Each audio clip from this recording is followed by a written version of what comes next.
Hello everyone, this is Michael Petraka, the owner and operator of HJP Financial Group. So I wanted to do a special one-time video with regard to the recent market realities. So markets had a pretty tough day yesterday. It looks like as of right now still having a tough day as well. So whenever you have these types of moves, it's always good to take a deep breath, just have a little bit of an understanding of what's the game plan going forward. So today I just want to go over a few things that every time the market has a sharp sell-off, what you want to run through in your head just to make sure you're doing all the right stuff. So first and foremost, whenever markets are going through a downturn, stay calm.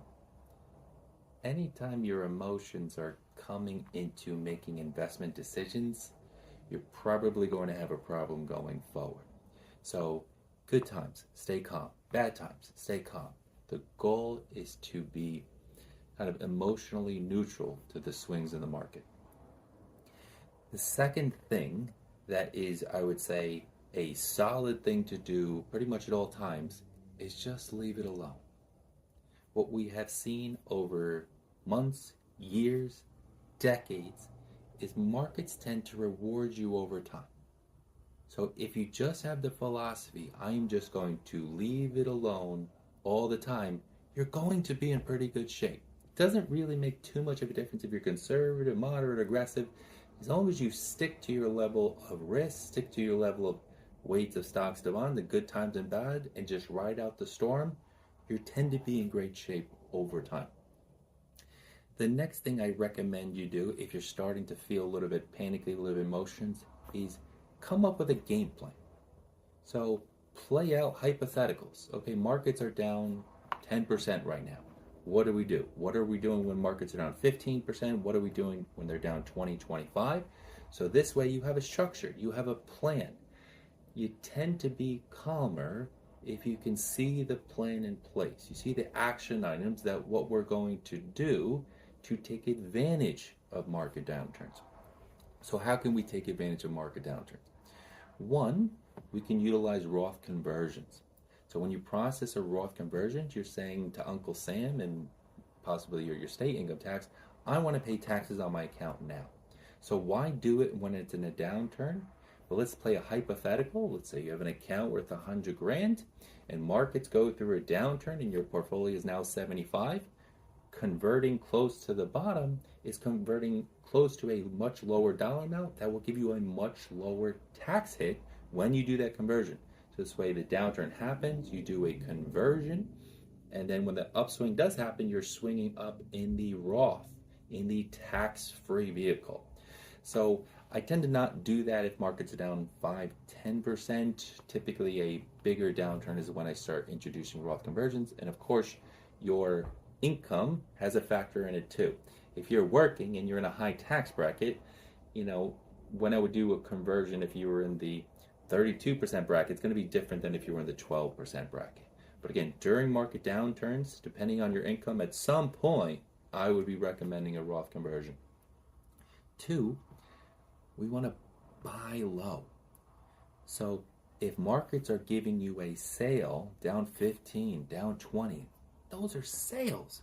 We want to be a net buyer over time when it comes to stocks. So when there's a sale, it's a good time to look at your weights of stocks to bonds, and maybe you shift a little bit from the bond side over to stock side in preparation for the eventual bull rally that eventually comes. The next thing you could do to kind of take advantage of downturns is tax loss harvest. So let's say you bought a stock a week ago and markets have gotten killed and it's down 20%. So what you can do is sell the stock, buy something similar, so this way markets turn, you didn't miss the rebound, but you were able to take a tax loss because of that. And then you can kind of switch back after what's called the 30-day wash sale rule. So in 30 days you could buy that position back. And the last thing I'd recommend you do, if markets are down, you almost kind of want to do the exact opposite of what your emotions are telling you to do. So what do you want to do when stocks are down? Well, why am I putting more money in when it keeps going down? I'm going to stop contributions. You can't go backwards. So think about it, if we're in a tunnel, you feel like I'm feeling pain because the market's going down. I'm going to go backwards. I want to get to the point where I don't feel any pain. you have to go through the other side. So the other side is eventually markets are going to recover. So if we have that belief, then we say, well, if I know they're eventually going to recover, that means I want to buy as many stocks as possible while they're cheap.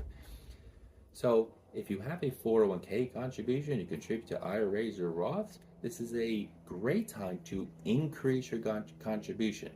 Meaning, if a year ago you liked it buying stocks when they were at all-time highs at expensive levels, you should really like buying stocks when they're on sale 15, 20, 25%.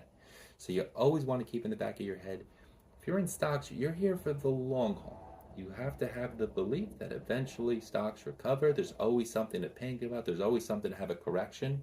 But if we stay calm, we game plan, and we take advantage of downturns, the things that are in our control, you're going to be better off for it in the long run. Of course, if you have any questions, and this is always easier said than done, so if you want to go through your scenario, do a little bit of game plan, always feel free to give me a call or shoot me an email. Thank you so much.